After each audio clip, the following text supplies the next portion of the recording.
सङ्क्रुद्धद्विजराजकोऽप्यविरतं कुर्वन् विजैः सङ्गमं वाणीपद्धति दूरगोऽपि सततं तत्साहचर्यं वहन् अश्रान्तं पशुदुर्लभोऽपि कलयन् पत्यौ पशूनां रतिं श्रीकामाक्षि तव स्मितामृतरसस्यन्दो मयि स्पन्दताम्।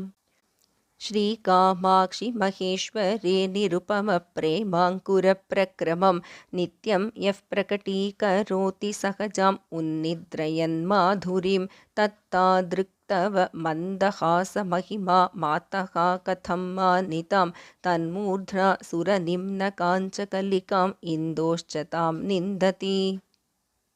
ये माधुर्यविहारमण्टपभुवः ये शैद्यमुद्राकराः ये वैशद्यदशा विशेषसुभगाः ते मन्दहासाङ्कुराः कामाक्ष्याः सहजं गुणत्रयमिदं पर्यायतः कुर्वतां वाणी गुम्फनडम्बरे च हृदये कीर्तिप्ररोहे च मे।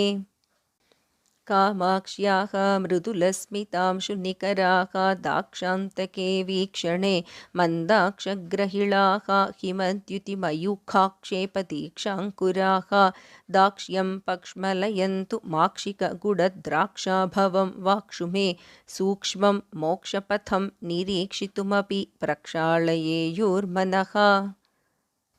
जात्या शीतलशीतलानि मधुराणि एतानि पूतानि ते गाङ्गानीव पयांसि देवि पटलानि अल्पस्मितज्योतिषां ये नः पङ्कपरम्परामलिनितां एकाम्रनाथप्रिये प्रज्ञानात् सुतरां मदीयधिषणां प्रक्षालयन्तु क्षणात्। अश्रान्तं परतन्त्रितः पशुपतिः